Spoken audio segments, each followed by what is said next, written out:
conversar com você agora que já nos assiste. Nós estamos aqui no segundo dia do nosso discipulado. Hoje nós vamos falar sobre o segundo assunto da revista Discipulado 1, da Igreja Evangélica Assembleia de Deus em Icoraci. Essa é a revista que nós estamos ministrando. Falamos na semana passada da primeira lição, Entendendo a Salvação. Hoje nós vamos falar Conhecendo o Salvador.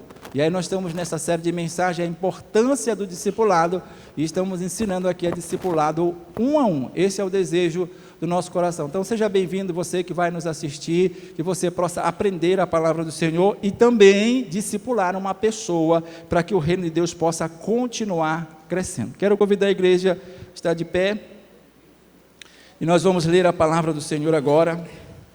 Abra a sua Bíblia no Evangelho de João, capítulo de número 17 e versículo de número 1.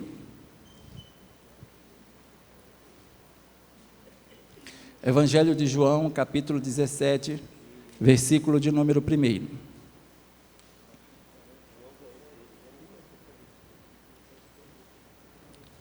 Diz assim a palavra do Senhor: Jesus falou essas coisas e, levantando os olhos aos céus, disse: Pai, é chegada a hora, glorifica o teu Filho, para que também o teu Filho te glorifique a ti. Assim como lhe deste poder sobre toda a carne, para que dê a vida eterna a todos quantos lhe deste. E a vida eterna é esta: que te conheçam a ti só, por único Deus verdadeiro, e a Jesus Cristo, a quem enviastes. Amém? Podeis assentar, e nós vamos entrar aqui na nossa lição. Pode colocar a nossa projeção, porque hoje o tema da nossa lição é Conhecendo o Salvador. E esse aqui é o desejo de Jesus quando ele está aqui na oração sacerdotal. O desejo dele é que todo mundo conheça a Deus e conheça a Ele, que foi enviado por Jesus. Então hoje, na nossa projeção, nós temos aí o segundo tópico, a segunda lição, Conhecendo o Salvador. Aí o primeiro ponto diz assim: a vinda de um Salvador foi prometida por Deus logo que os nossos primeiros pais pecaram. Aí está aí, Gênesis capítulo de número 3, versículo de número 15. Quero que você coloque esse versículo aí, que a gente vai começar agora a esmiuçar algumas coisas para que você também aprenda. Gênesis capítulo de número 3, versículo de número 15. Vamos ler. Diz assim: e porei inimizade entre ti e a mulher, entre a tua semente e a sua semente. Esta te ferirá a cabeça e tu lhe ferirás o calcanhar. Então, aqui você já vai começar a conhecer o Salvador, que ele já vem diferenciado. Porque se você entender isso, você vai ver que a mulher não tem semente. Quem tem semente é o homem. A mulher, ela veio para dar fruto. Então, quando você lê, por exemplo, em Deuteronômio, capítulo de número 28, versículo de número... Deuteronômio, capítulo de número 28, acho que é o versículo de número 6. Vamos ver aqui. Versículo de número 4. Diz assim: bendito o fruto do teu ventre. Então, no ventre da mulher sai fruto, não tem semente. A semente está no homem. Aí a Bíblia diz assim, olha, da semente da mulher. Então, quem tem a semente é o homem. Essa palavra, o que sai de dentro do homem é uma coisa chamada de sêmen. E essa palavra sêmen vem do latim de semente. E do grego é esperma. A palavra esperma no grego é também semente. Então, quem tem a semente é o homem, mas a Bíblia diz aqui mesmo, da semente da mulher. Significa que não ia ter participação do homem. Então, esse nascimento já seria milagroso. Então, por isso que a primeira vez que é anunciada a vinda do Salvador é em Gênesis capítulo 3, versículo de número 15, que Deus, de forma milagrosa, ia fazer com que a mulher produzisse o fruto, e essa semente viria de Deus. Por isso, quando tem um encontro lá de Maria com o anjo Gabriel, ele fala, olha, como é que eu vou ficar grávida se eu sou virgem? Então, você sabe que a Bíblia anunciou lá em Isaías, capítulo de número 7, versículo de número 14, que diz, eis que a virgem conceberá e dará luz a um filho, e o seu nome será Emanuel. Aí Emanuel, já no Evangelho de Mateus, diz que significa Deus conosco. Então aqui já foi anunciado, e Gabriel disse para Maria que o Espírito Santo, o Todo-Poderoso, ia cobrir, e o que seria gerado nela seria do Espírito Santo. Por isso que a Bíblia diz que ele não nasceu nem da vontade da carne, nem da vontade do varão, não foi da carne e do sangue. Esse negócio veio de forma milagrosa. Então, quando Deus quis falar sobre aquele que viria, ele já falou dessa forma profética, mostrando que Jesus já viria de forma diferenciada, não viria como qualquer ser humano vem. Por isso que ele fala que não da semente do homem, mas da semente da mulher, ia nascer um que ia esmagar a cabeça da serpente. E como consequência do pecado, foram expulsos da presença de Deus. Então, nós já falamos semana passada que os homens, Adão e Eva, pecaram. Romanos 5,12 nós lemos que pelo pecado de um só homem, o pecado passou a toda a humanidade, por isso que todos pecaram. Aí Romanos 3,23 diz que todos pecaram e destituídos estavam da glória de Deus. E Romanos 6,23 diz que o salário do pecado é a morte. Então, por isso que o homem, ao ele desobedecer a Deus, ele morre espiritualmente. Eu expliquei semana passada que essa palavra é a separação, é thanatos, é a separação da alma e do corpo, mas também significa a separação de Deus, do homem de Deus. Então, quando o homem peca, ele não separa a alma dele do corpo, ele não morre fisicamente, mas ele se separa de Deus. E como consequência, diz aqui, do pecado, foram expulsos da presença de Deus. Aí eu quero que você coloque aí Gênesis capítulo de número 22. Não, perdão, Gênesis capítulo 3, versículo de número 22, versículo de número 24. Gênesis 3, 22 e 24. Aí a Bíblia diz assim mesmo: então disse o Senhor Deus, eis que o homem é como um de nós, sabendo o bem e o mal, para que não estenda a sua mão, e tome também da árvore da vida, e coma e viva eternamente.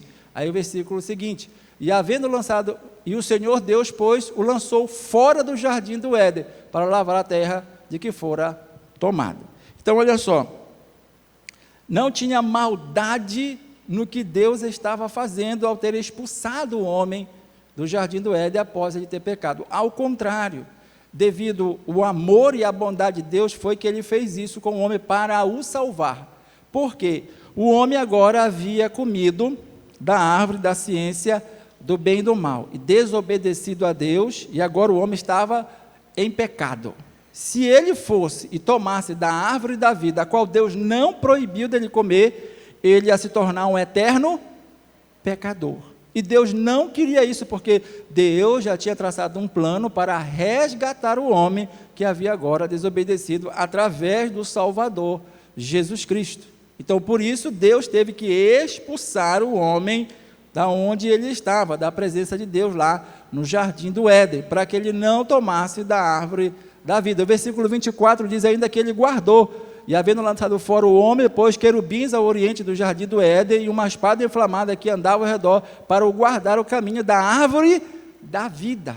Agora Deus não podia deixar que o homem comesse da árvore da vida, porque se ele comesse, agora o homem ia ficar no estado de pecado eterno. Então Deus fez o bem ou fez o mal?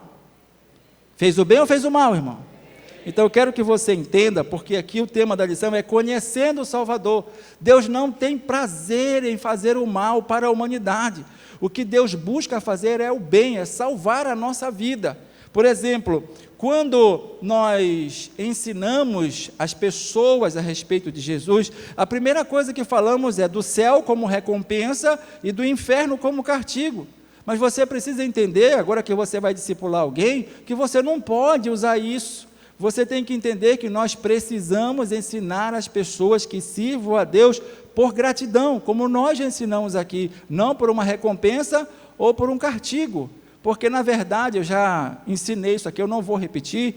O que a Bíblia diz em Mateus capítulo 5, versículo de número 5, é que os mansos vão herdar a terra. Quem foi que falou isso? Jesus. Está escrito, bem-aventurados os mansos, porque eles herdarão a terra. Isso está no Sermão do Monte que Jesus está pregando. Nós vamos no céu por causa da grande tribulação que vai acontecer na terra, mas todo o projeto de Deus com o homem é na terra, sempre foi. Por isso que Adão e Eva não foram criados no céu, foram criados na terra. E Deus não criou o inferno para a punição humana. Não coloque isso na sua cabeça. Vamos ler lá Mateus capítulo 25, versículo de número 41. O inferno não foi preparado para os seres humanos como uma punição.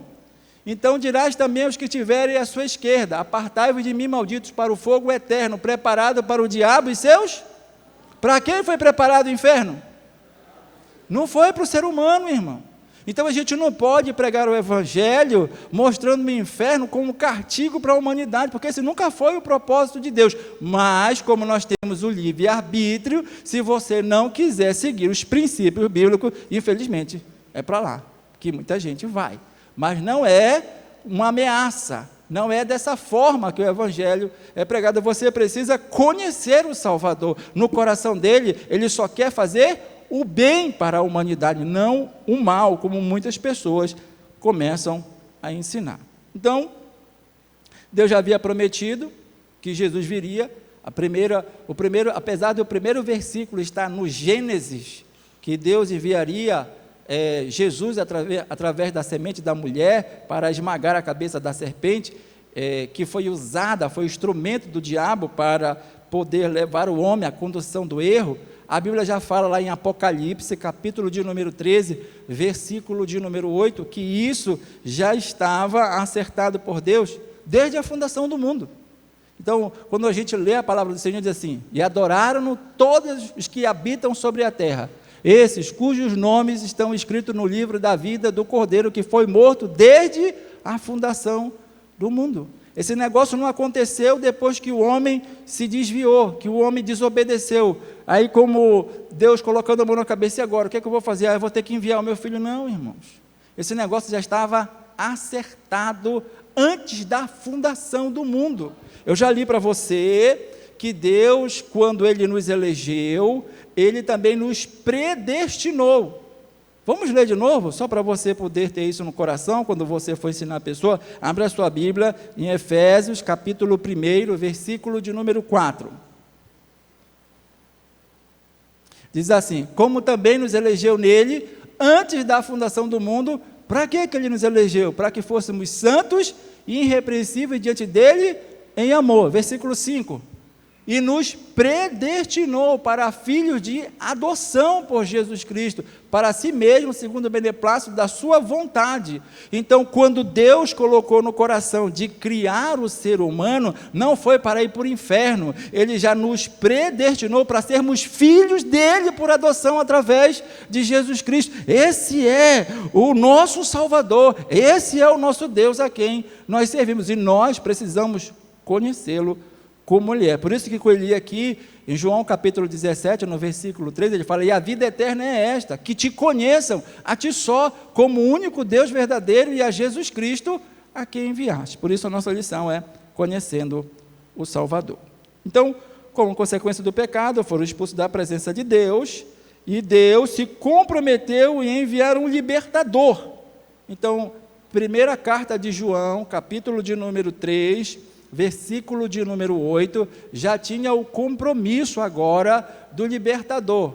Aí a Bíblia diz: olha, quem pratica o pecado é do diabo, porque o diabo peca desde o princípio. Para isso o Filho de Deus se manifestou, para desfazer as obras do diabo. Então, Deus prometeu o Salvador, irmãos. Está aqui desde o Gênesis 3,15 e agora na primeira carta de João 3,8, Deus se comprometeu em enviar um libertador. E por milhares de anos esta promessa foi ansiosamente esperada por todas as nações. Aí Ageu, capítulo de número 2, versículo de número 7, diz que ele é o desejado de todas as nações. Aí diz assim, ó, e farei tremer todas as nações, e virão coisas preciosas de todas as nações, e encherei esta casa da glória, diz o Senhor dos Exércitos. Só que na outra versão diz que ele é o desejado de todas as nações. Eu vou ler aqui na minha versão, para que você possa também ter mais esse versículo com você. Talvez a versão que a gente está aqui no telão não seja a que nós estamos falando. Ageu capítulo 2, versículo de número 7, diz assim, ó, e farei tremer todas as nações, e virá o desejado de todas as nações, e encherei esta casa de glória, diz o Senhor dos Exércitos. Enquanto as versões estão assim, levante a mão, você que já, muitas Bíblias, muitas versões,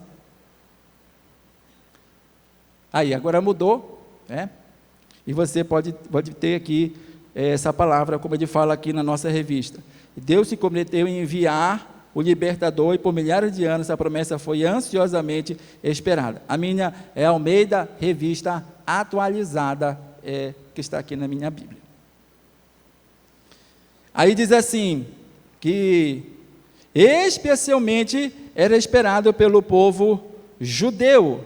Então, quando a gente lê aqui em Hebreus, capítulo de número 8, versículo de número 8, porque aqui na revista, a referência está Hebreus capítulo 11, versículo 13, mas eu quero ler com você Hebreus capítulo 8, a partir do versículo de número 8, por favor.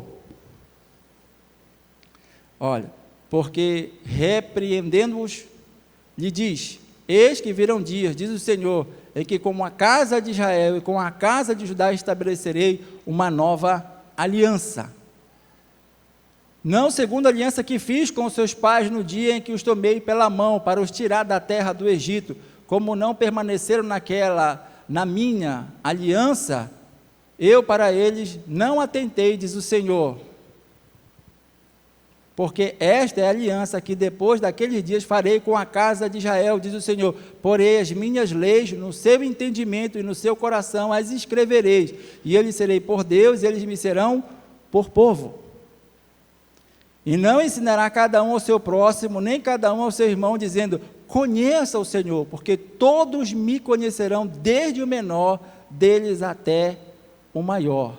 Então o povo de Israel, ele era os que mais desejavam, ansiavam a vinda do Salvador. A gente pode ver esse mesmo versículo, por exemplo, quando você abre lá no livro do profeta Jeremias, capítulo de número 31, a partir do versículo de número 33. Põe aí também, por favor. Jeremias 31, 33. Mas esta é a aliança que farei com a casa de Israel depois daquele dia, diz o Senhor. Porém a minha lei no seu interior escreverei no seu coração, e eu serei o seu Deus, e eles serão o meu povo. 34. E não ensinará mais cada um o seu próximo, nem cada um o seu irmão, dizendo, conhecei ao Senhor, porque todos me conhecerão, desde o menor até o maior deles, diz o Senhor, porque lhes perdoarei a sua maldade, e nunca mais me lembrarei dos seus pecados. Então, o povo de Israel era o que mais ansiava, era o que mais desejava a vinda deste Salvador prometido, cujos profetas se ocuparam muito dessa esperança. Então, a maioria dos profetas falaram assim de forma aberta sobre a vinda do Messias. Por exemplo, Isaías capítulo de número 9, versículo de número 6, coloque aí, tem que ser um pouquinho mais rápido, por favor. Porque um menino nos nasceu, um filho se nos deu, e o principado está sobre os seus ombros, e se chamará o seu nome, maravilhoso, conselheiro, Deus forte, Pai da eternidade, príncipe da paz, falando deste Deus que viria, deste Messias que viria, desta promessa que Deus estava fazendo. Mas quando a gente lê em Daniel, capítulo de número 9, agora a partir do versículo 25, Daniel, capítulo de número 9, versículo 25, olha, sabe e entende, desde a saída da ordem para restaurar e para edificar Jerusalém, até o Messias, fala claramente no Messias. O príncipe haverá 7 semanas, e 72 semanas as ruas e os muros se reedificarão, mas em tempos angustiosos. Mude para o 26. E depois das 62 semanas será cortado o Messias. Aqui Daniel está falando com precisão, quando que o Messias vai vir e quando é que o Messias vai ser tirado da terra. Então, os profetas, eles se ocuparam em relatar sobre a vinda deste Salvador tão esperado, tanto pelas nações, como desejado também pelo povo de Israel. Aí eu vou ler a referência que está aí na sua revista, que é Isaías, capítulo de número 53. Vamos ler só alguns versículos, porque o profeta Isaías, ele é um profeta messiânico. Isaías tem 66 capítulos, é como se fosse uma Bíblia em miniatura. Ele fala desde o nascimento, ele fala sobre a vida, ele fala sobre a morte, e ele fala sobre a ressurreição de Jesus Cristo. É uma profecia completa a respeito do Messias. Mas ele fala, pode passar o versículo 3. E ele fala, ele era desprezado, o mais rejeitado entre os homens, homem de dores, experimentado nos sofrimentos, e comum de quem os homens escondiam o rosto, era desprezado, e não fizemos dele caso algum. Versículo 4. Verdadeiramente ele tomou sobre si as nossas enfermidades e as nossas dores, e levou sobre si, e nós o reputamos por aflito, ferido de Deus e oprimido. 5. Mas ele foi ferido por causa das nossas transgressões e moído por causa das nossas iniquidades. O castigo que nos traz a paz estava sobre ele, e pelas suas pisaduras fomos sarados. Isaías está descrevendo todo o processo da salvação, como vai acontecer, o que estava no coração do Salvador, o que ele desejava. Ele passou todo o sofrimento por mim e por você, para que hoje você estivesse aqui exaltando, glorificando, bendizendo o nome dele. Então você tem que conhecer melhor o Salvador, irmão, e é isso que você vai fazer com as pessoas que você vai discipular, porque para algumas pessoas Deus é um carrasco, esperando você errar para querer te punir, te mandar para o inferno. Não, irmão, não, esse é o evangelho que Jesus nos ensinou a pregar, não é desse jeito. Por isso nós estamos aprendendo aqui, de forma sistemática. Se você não conseguiu anotar todas as referências que eu falei, aí você vai lá no YouTube, eu vou mandar para você o link, aí você coloca lá em slow motion, a câmera lenta, aí você pode até diminuir, aí anotar devagarzinho, porque o pastor Emerson fala muito rápido, eu não consigo anotar as referências dele, é porque já está tudo dentro da minha cabeça, irmão, porque eu leio a Bíblia desde os 14 anos de idade. Eu já falei para essa igreja aqui, eu não só lia, como eu dormia com a Bíblia e sonhava com Moisés, sonhava com Jesus, sonhava com Daniel, sonhava com os personagens. Eu já sonhei dentro do tabernáculo, irmão, e eu nunca fui lá em Jerusalém, mas eu tive o privilégio, porque eu lia a Bíblia e Deus me levava em pensamentos nesse lugar. Então, o ponto 2 diz assim: há cerca de 2000 anos o Salvador veio ao mundo. Então, esse Salvador que nós estamos falando aqui para você conhecer, já faz mais de 2000 anos que ele já esteve aqui no mundo. Ele nasceu de uma mulher, como nós falamos que em Gênesis 3,15 o Senhor falou que da semente da mulher ia nascer um que iria esmagar a cabeça da serpente. Agora, pastor, por que Jesus não veio antes? Quem já se perguntou isso? Levanta a mão. Aí a Bíblia diz lá, vamos ler, Gálatas capítulo 4, versículo de número 4. Olha, mas vindo a plenitude dos tempos, Deus enviou seu Filho, nascido de mulher, nascido sob a lei. Porque preste bem atenção, se Jesus viesse no tempo de Israel, que era apenas uma aldeia, o evangelho ia ficar circunscrito àquele lugar, até para se espalhar, irmão, tinha-se dificuldade, porque ninguém falava mais a mesma língua. As línguas foram divididas lá em Gênesis capítulo de número 11, lá na Torre de Babel. Quem lembra disso? Agora preste atenção, aí Deus começou a trabalhar em toda a história, através dos impérios que dominaram o mundo, como o Egito, como a Síria, como os medos e persas, como os gregos, como os romanos, para poder facilitar a vinda do Salvador, para que eu e você pudesse receber o Evangelho. Aí você sabe, por exemplo, que os gregos, através da cultura helenista, eles pegaram e fizeram com que todas as pessoas com que eles dominavam falassem a língua deles. Então o grego agora foi dissipado para o mundo inteiro, e todo mundo falava o grego. Aí a Bíblia estava em que idioma? No hebraico. Então Alexandre pediu para que a Bíblia também fosse traduzida do hebraico para o grego, isso é chamado de Septuaginta, é a primeira tradução da Bíblia. Agora a Bíblia estava toda em grego, agora todo mundo poderia ler a Bíblia. Olha só como Deus vem trabalhando na história. Aí você vai ver que quando o Império Romano assume, através do Império Romano, eles construíram as vias para ir para todos os mundos, por isso que diz que todos os caminhos levam a Roma. Aí quem diz assim, meu irmão, quem tem boca, mas esse adágio é errado, né, irmão? Não é quem tem boca vai a Roma, é quem tem boca vaia. Deu para entender? É de vaiar a Roma, porque Roma se tornou um império que ficou indesejado para as pessoas. Mas o adágio certo é que todos os caminhos conduzem para Roma. Então foi os romanos, foi eles que pensaram nesse negócio do Canal da Mancha, que vai por debaixo da água. Eles que pensaram, de tanto eles construir. Então, através do Império Romano, o Evangelho agora, que já estava numa língua só, poderia chegar em todos os lugares, irmãos, e é por isso que chegou aqui na nossa nação brasileira, e agora nós conhecemos o Salvador e aceitamos Ele na nossa vida. Então Deus preparou o momento certo, a hora certa, para que o Salvador viesse, para que o Evangelho pudesse ser difundido, divulgado a todas as nações. Quem entendeu isso, diga amém. Então, por isso que a Bíblia diz que, vindo a plenitude dos tempos, é que Deus enviou o seu Filho, nascido de mulher, nascido sobre a lei. Eu quero que você entenda o Salvador. Ele preparou tudo para que você fosse beneficiado, abençoado, não só você, mas toda a sua família. Gênesis capítulo 12, versículo de número 3, a Bíblia diz: abençoarei os que te abençoarem, amaldiçoarei os que te amaldiçoarem, Deus falando para Abraão, e na sua descendência, falando não de Isaac, mas de Jesus, serão benditas todas as famílias da terra. A sua família já está no projeto de Deus. Quantos podem dar glória por isso? Então vamos andar aqui.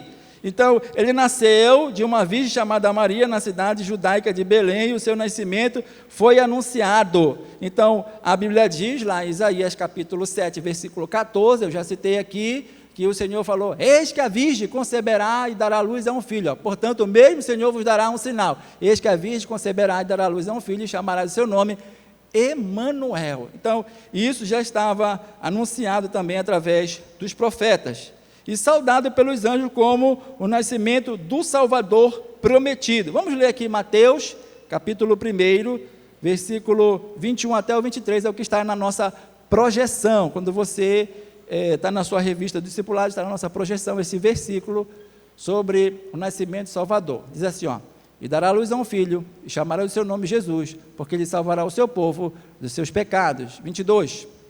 E tudo isto aconteceu para que se cumprisse o que foi dito da parte do Senhor pelo profeta, dizendo, versículo 23, e eis que a virgem conceberá e dará luz a um filho, e chamará o seu nome Emanuel, que traduzido é Deus conosco. Então Deus já tinha o desejo no coração de estar conosco, estar no nosso meio, para nos guiar, para nos levar, para nos conduzir para a eternidade. Agora ele fala aqui, não era apenas um mensageiro de Deus, um profeta ou um mártir, mas tratava do próprio Deus que veio ao mundo. Aí a Bíblia diz em 2 Coríntios, capítulo 5, versículo de número 19, que Deus estava em Cristo, reconciliando o mundo consigo e não imputando aos homens os seus pecados. Então, Deus estava onde? Deus estava em Cristo.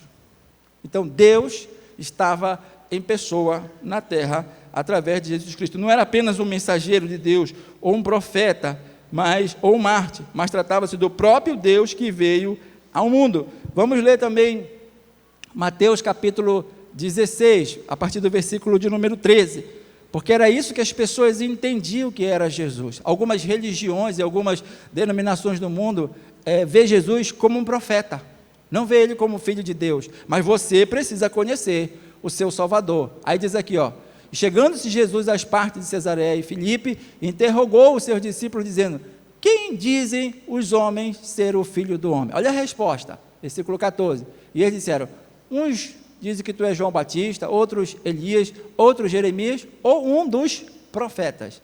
Aí versículo 15, disse-lhes eles: e vós?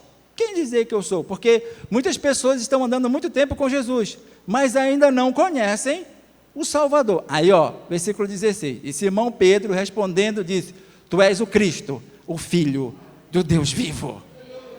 O Pedro entendeu quem era Jesus. Você precisa conhecer o seu Salvador, irmão. Você precisa ensinar para as pessoas a conhecerem o seu Salvador. Agora, por que Pedro entendeu? Porque ele estava mais ligado com Deus. Olha o que diz o versículo 17.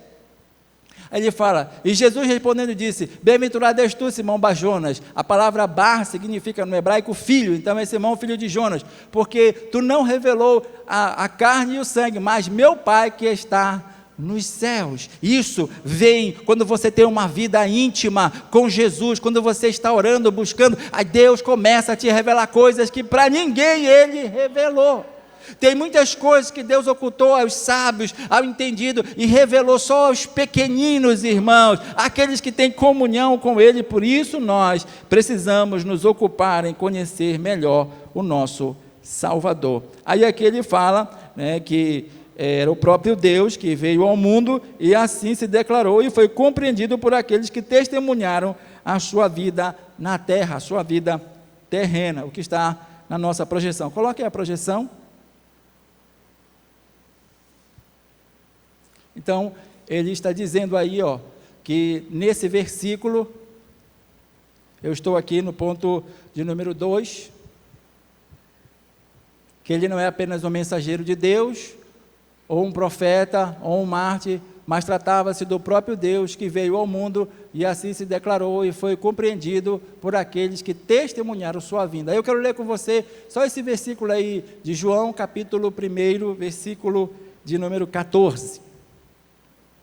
Que a Bíblia diz que o Verbo se fez carne e habitou entre nós, e vimos a sua glória, como a glória do unigênito do Pai, cheia de graça e de verdade. Então aqui estão as pessoas que viveram no tempo de Jesus, dizendo: olha, o Verbo, a palavra, se fez carne e habitou entre nós, e nós vimos a sua glória, como a glória do unigênito do Pai, cheia de graça e de verdade. Aquelas pessoas testemunharam que Deus estava em Cristo, estava em pessoa na terra. Mesmo você não vivendo nos tempos de Jesus, hoje você sente a presença dele no meio da igreja, no meio da sua casa, no meio da sua família. Quantos já sentiram a presença do Salvador? Sabe por quê? Ele é real, ele é verdadeiro, irmãos.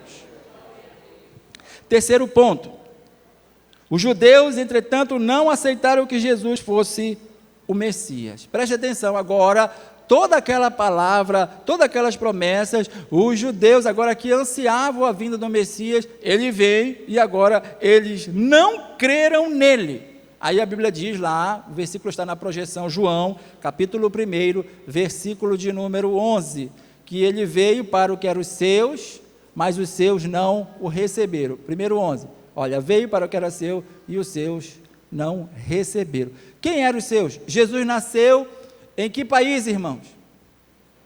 Em Israel. Então, Jesus era de que nacionalidade? Ele era judeu, ele era israelita. Então, ele veio para o seu povo. Só que o seu povo não recebeu. Mas mostra o versículo 12.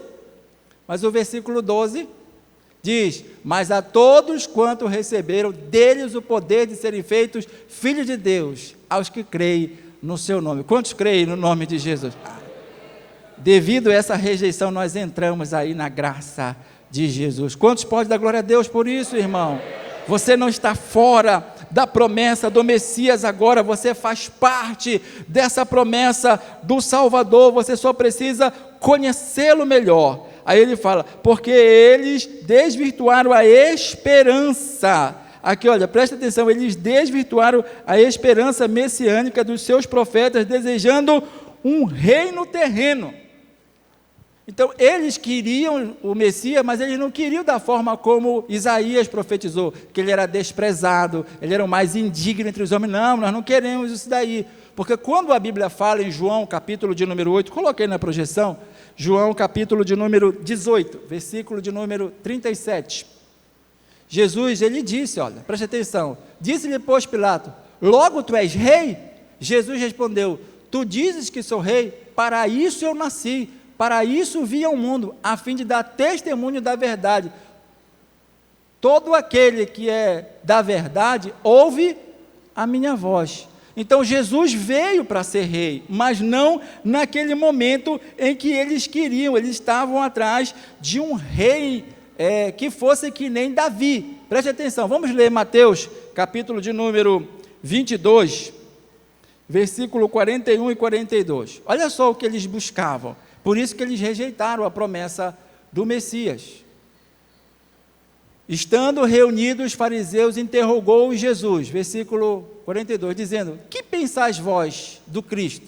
De quem é filho? E eles disseram, de Davi, porque Davi foi o grande rei de Israel. Aí você vê que o cego de Jericó clama, Jesus, filho de Davi, tem misericórdia de mim. Então, na cabeça deles, Jesus, como era descendente de Davi, ele veio para quê? Para reinar, para tomar conta de Israel, para sentar no trono, irmãos. Era isso que eles estavam esperando. Aí a Bíblia diz que Jesus vai para Jerusalém, antes dele padecer. Aí quando chega a última vez que ele vai em Jerusalém, ele vai montado no jumentinho, filho de uma jumenta. Aí quando chega lá, aí todo mundo coloca as palmeiras e vem gritando atrás dele, dizendo, Hosana ao que vem, ao nome do Senhor. Aí todo mundo diz, agora ele vai assumir o trono, agora ele vai reinar, ele vai expulsar o Império Romano daqui. Aí quando chega lá, Jesus chora diante da cidade de Jerusalém, e diz, Jerusalém, Jerusalém, quantas vezes eu quis te abraçar, como a galinha faz com seus pintinhos, e não quisesse. Aí fala, esse daí não tem condição. Judas é o primeiro, irmão, a pular fora, porque ele era um zelote, e ele tinha zelo pela lei, e ele achava que Jesus ia tomar o governo do Império Romano e reinar. Então eles queriam um reino material, diz aqui, eles estavam atrás de um rei material, terreno, mas Jesus não veio para reinar desta forma material e terreno. Vamos coloquei também Marcos capítulo de número 12, versículo 35.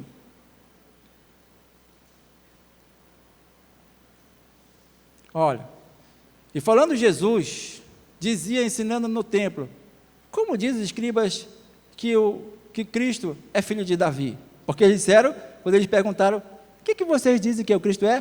Filho de Davi. Aí ele está respondendo aqui, já no outro evangelho, porque o próprio Davi disse pelo Espírito Santo, o Senhor disse ao meu Senhor, assenta-te à minha direita, até que eu ponha os teus inimigos por escabelo dos teus pés. Versículo 37. Pois se Davi mesmo chama Senhor, como logo é seu filho? E a grande multidão ouvindo isso de boa vontade. Então Jesus falou assim, como é que vocês dizem que o Cristo é filho de Davi, se o próprio Davi diz, olha, disse ao Senhor, ao meu Senhor, assenta-te à minha direita. Como é que ele chama de Senhor, sendo ele o Senhor filho dele? Não tem condição um negócio dele. Então, os judeus não entenderam o Salvador, mas nós estamos aqui para entender o nosso Salvador, irmão. Quantos podem dar glória a Deus por isso? Aleluia! E a Bíblia diz que ele vai vir sim para reinar, irmão. Jesus vai ser rei, ele não falou para Herodes, para isso eu nasci, para isso eu vim ao mundo? Coloque aí na projeção, capítulo 19 de Apocalipse agora, versículo 11 em diante. Vou mostrar para você que Jesus vai vir para reinar. Mas naquele momento ele veio, e eu vou mostrar aqui o propósito para qual ele veio.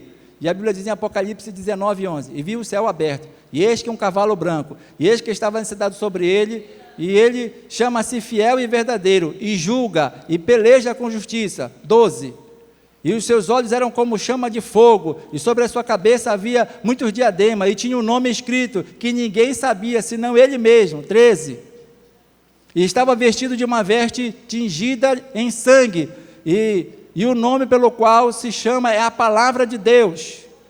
E seguiam um exército no céu, e cavalos brancos, vestidos de linho fino, branco e puro. versículo 15, e da sua boca saiu uma aguda espada para ferir com ela as nações, e ele as regerá com vara de ferro. Ele mesmo é o que pisa o lagar do vinho e do furor, e da ira de Deus Todo-Poderoso. 16, e no manto e na sua costa está escrito este nome: Rei dos Reis e Senhor dos Senhores, irmão. Ele vai reinar, irmão. Só que os judeus não entenderam. Aquele momento Jesus veio primeiro para preparar o nosso coração, perdoar os nossos pecados, morrer no nosso lugar, para que depois ele pudesse estar sobre nós como rei. A Bíblia diz em Lucas 19:10 que o Filho do Homem veio buscar e salvar os que se haviam perdido. Essa era a sua missão quando ele veio a primeira vez há mais de 2000 anos atrás na terra. Quantos estão entendendo isso agora? Diga amém.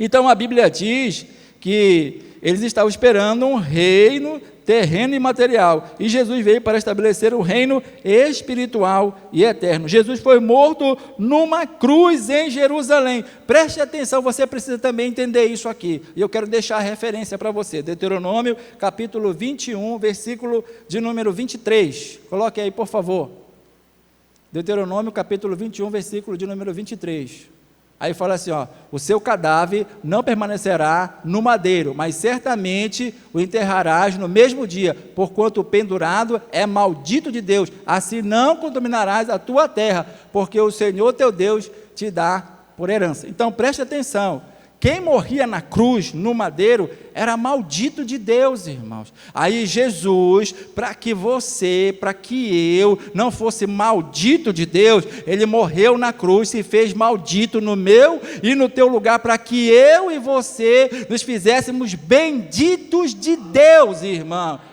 Você precisa entender melhor o seu Salvador. Por isso, ele foi morto numa cruz em Jerusalém. Ele fez um sacrifício consciente e voluntário para pagar com a sua morte a culpa dos pecados perante a justiça divina. Então, a palavra do Senhor diz aqui em 1 Pedro, capítulo 2, versículo de número 24. Coloque aí, é o que está na revista, na sua projeção. Então, ele fala assim, levando ele mesmo em seu corpo os nossos pecados sobre o madeiro, para que, mortos para os pecados, pudéssemos viver para a justiça, e pelas suas feridas fostes sarados. Esse foi o propósito do Salvador, porque as pessoas falam, por que se prega tanto sobre a cruz? Por que Jesus morreu numa cruz? Porque já estava determinado, quem fosse pendurado no madeiro nem podia ficar lá o dia todo, tinha que ser retirado para não contaminar a terra, porque era maldito de Deus. Então, nós éramos essas pessoas para estar pendurado lá, mas Jesus veio, morreu pendurado lá, para que eu e você fôssemos benditos de Deus. Eu quero que você coloque também aí, João, capítulo de número 10, versículo 18 e 19. Olha só, aí as pessoas acham que porque Jesus morreu na cruz do Calvário, que ele era um fraco. Muita gente fala, como é que você quer me falar deste Salvador que morreu, que as pessoas chicotearam, bateram, espancaram, cuspiram e pregaram numa cruz, esse teu líder é muito fraco, foi derrotado. Não, querido, você precisa conhecer o Salvador. Olha o que Jesus falou dele lá, João capítulo 10, versículo 18. Ninguém me tira de mim, está falando da vida dele, mas eu de mim mesmo a dou, tenho poder para dar e poder para tomá-la. Este mandamento eu recebi de meu Pai. Jesus está dizendo, ei querido, não pense que eu sou fraco, ninguém tira a minha vida, eu mesmo a dou para depois tomar de volta. Agora, você pode fazer a mesma coisa? Você pode doar a sua vida e depois pegar a sua vida e trazer de volta? Ninguém pode fazer isso, só o teu Salvador que pode fazer isso pela tua vida. Louvado seja o nome do Senhor. Vamos para o ponto 4 para encerrar. Aí diz assim, o ponto 4 agora da nossa projeção. Tendo sido morto em uma cruz, ele foi sepultado, mas se levantou vivo do túmulo no domingo. Coloque aí Mateus capítulo 28, versículos 5 e 6. Aí eu vou provar para você que o que Jesus falou aqui é verdade, que ninguém tira a vida dele, mas ele mesmo dá para depois tomá-la de volta. Aí no versículo de número 5 e 6 do capítulo de número 28, coloque aí. Diz assim: mas o anjo respondendo disse às mulheres: não tenhais medo, pois eu sei que buscais a Jesus, que foi crucificado. Versículo de número 6.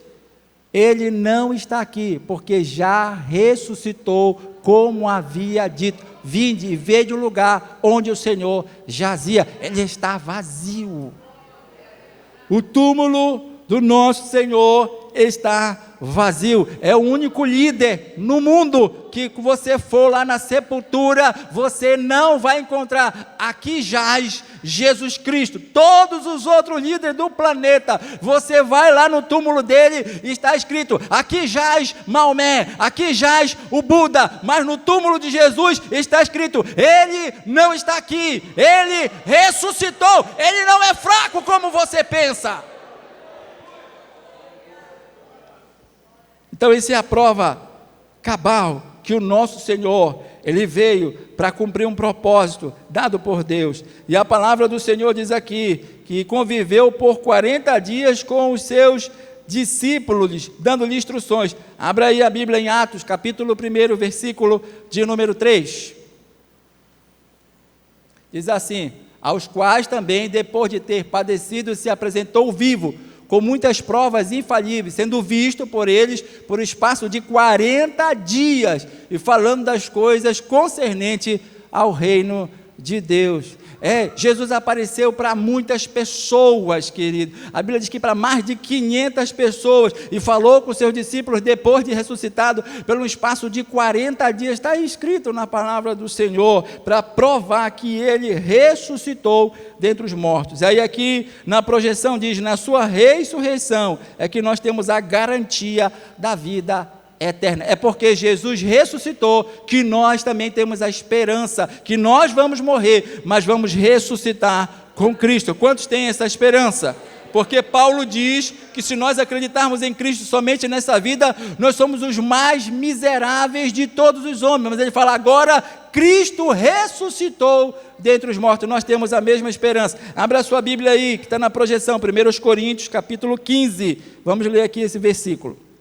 Eu já vou estar encerrando.